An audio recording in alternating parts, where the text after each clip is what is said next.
করতে ঢুকেছো? শুধু মাথাটা দেখা যাচ্ছে কেন? অর্ধেক বডি দেখিয়ে তারপর করবে। এসো।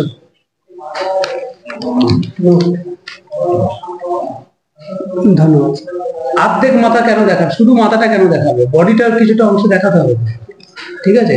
এটা কি বসাটা হয়েছে? কি নাম? মাসুদুল হক। বাড়ি? এটা ভাঙো। এরকম ভাবে কি আছে? এরকম করো। মাসুদুল। রাইট সাইড নামাও। রাইট সাইড নামাও। হ্যাঁ, এবার ঠিক আছে। বাড়ি কোথায় মাসুদুল? বাক্সার পূর্ব বর্ধমান জেলার অন্তর্গত পূর্বস্থান থানার মাঝদা গ্রাম পঞ্চায়েতে বাহ। তা কি করা হয় মাসুদুল এখন বর্তমান তো? বর্তমানে আমি স্যার সিভিক ভলান্টিয়ার হিসেবে কাজ করি। Civic volunteer. সিভিক ভলান্টিয়ার যদি আমরা বাংলা করি তাহলে কি দাঁড়াবে? স্বেচ্ছাসেবক। স্বেচ্ছাসেবক। তো ভলান্টিয়ার মানে স্বেচ্ছাসেবক। আর সিভিক?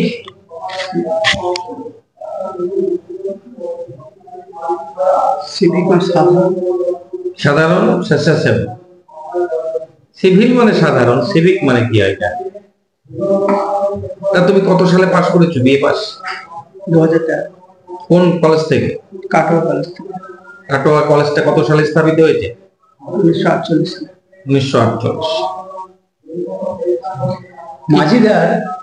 মাঝিদার দুটো উল্লেখযোগ্য জিনিসের নাম বলো। স্যার হস্তশিল্প হিসাবে তাঁত, স্যার কৃষি ফসল হিসাবে ধান প্রচুর পরিমাণে হয়। আচ্ছা, মাঝিদা পূর্বস্থলী 2 নম্বর ব্লকের অন্তর্গত, তাই তো? আচ্ছা, এক ব্লক বলতে তুমি কি বোঝো? ব্লক হচ্ছে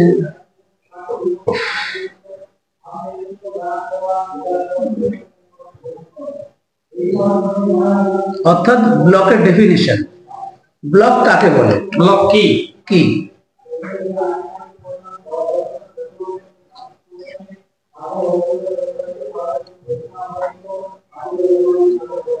পারবে না? ব্লক পরিষ্কার বলে দেবে যে একটা প্রশাসনের একক, unit of administration. Unit of administration. যে কতগুলো পঞ্চায়েত নিয়ে একটা ব্লক তৈরি হয়। পঞ্চায়েত কতগুলো নিয়ে? 2 নম্বর ব্লক। অনেকগুলো পঞ্চায়েত আছে।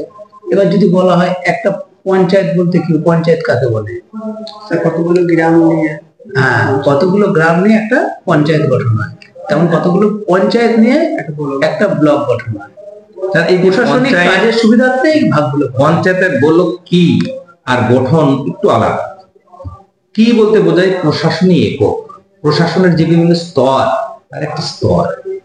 আমি যদি বলি পঞ্চায়েত কি, পঞ্চায়েত একটা প্রশাসনের স্তর, বুঝা গেছে? এটা স্বায়ত্ত শাসন ব্যবস্থার একটা স্তর। শাসন ব্যবস্থা মানে প্রশাসন, বুঝা গেছে? আমি যদি বলি জেলা কি, জেলাও ঠিক তাই, একটা প্রশাসনের স্তর বা একক, বুঝা গেছে? এইগুলো। তারপরে কিভাবে যদি গঠিত হয় সে কথা। প্রাথমিক শিক্ষক হিসাবে তোমাকে এমন একটা জায়গায় পোস্টিং দেওয়া হলো যেখানটা হচ্ছে রাস্তাঘাট সবসময় কাদা মাটি এরকম থাকে, কাঁচা রাস্তা, কিন্তু ছাত্রছাত্রীরা অনেক আছে, কিন্তু তাদের মধ্যে 50% ড্রপ আউট। এবার অর্ধ প্রান্ত একটা গ্রাম, সেখানে তুমি ড্রপ আউট গুলোকে পুনরায় স্কুলে আর কি নিয়ে আসার জন্য তোমার কি ভূমিকা পালন করতে পারো তুমি? প্রথমে স্কুলের ছাত্রদের অভিভাবকদের নিয়ে একটা স্যারকে বলে অভিভাবকদের নিয়ে একটা মিটিং। কাদামাটি কিন্তু একবারে পুরো রাস্তাঘাট।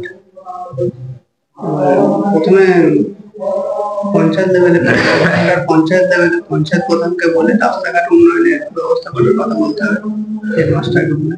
তারপর হেডমাস্টারের সাথে আলোচনা করে আমাদের এসআই অফিসে একটু যোগাযোগ করতে হবে এবং পরবর্তীকালে ওখানকার অভিভাবকদের ডেকে তাদের সন্তানদের যাতে স্কুলে পাঠায় তার সুব্যবস্থা করা। কেন ওই আমি তোমাকে কাঁচা রাস্তার প্রশ্নটা ভালো করে বুঝবে যে কাঁচা রাস্তা সবসময় কাদা কাদা সব থাকে কেন বললাম? এটা একটা তোমাকে আতঙ্কিত করে দিলাম যে তোমার আর কি মাইন্ডটাকে ঘোরানোর জন্য এদিকে, যে কাঁচা রাস্তা স্যার বললো তাহলে কাঁচা রাস্তার দিকে আমি অ্যান্সারটা দেবো, ওটা কোনো ব্যাপার না। মূল কথাটা ছিল হচ্ছে আমার ড্রপ আউট। তুমি কাঁচা রাস্তা নিয়ে তো অর্ধেক বলে দিলে, ঠিক আছে? আচ্ছা, বর্তমানে ইংলিশ মিডিয়াম স্কুলের প্রতি আমাদের ঝোঁকটা বেড়েছে। সরকারি স্কুলের প্রতি ছেলে মেয়েদের দৃষ্টি আকর্ষণ করার জন্য তোমার কি করতে পারো?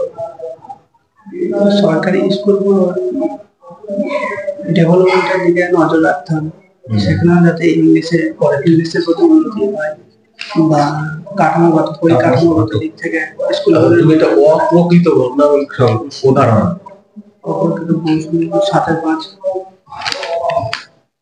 এটা অপ্রকৃত কেন? কি কারণে অপ্রকৃত বলা হচ্ছে? প্রকৃত ভগ্নাংশটার লব ছোট হয়, হর বড় হয়। আচ্ছা, এটা বলতে হবে যে এইটা লব বড় হর ছোট। বিন্দু কাকে বলে? বিন্দু কোনো একটা স্থানের অবস্থান, যার অবস্থান আছে কিন্তু আকার দৈর্ঘ্য প্রস্থ কার সেটা? সে কি জিনিস সেটা তোকে বলতে হবে। বিন্দুটা কোথায় আছে? বিন্দু আমরা দশমিক হিসাবে বিন্দু বিন্দু তোমার কোথায় আজকে রয়েছে? জ্যামিতিক বিন্দু থাকে, সেটা তো বলতে হবে। যে জ্যামিতিক চিহ্নে দৈর্ঘ্য প্রস্থ নেই, শুধু অবস্থানটা রয়েছে, সেটাকে বিন্দু বলে। এই তাপসকে পাঠিয়ে দাও।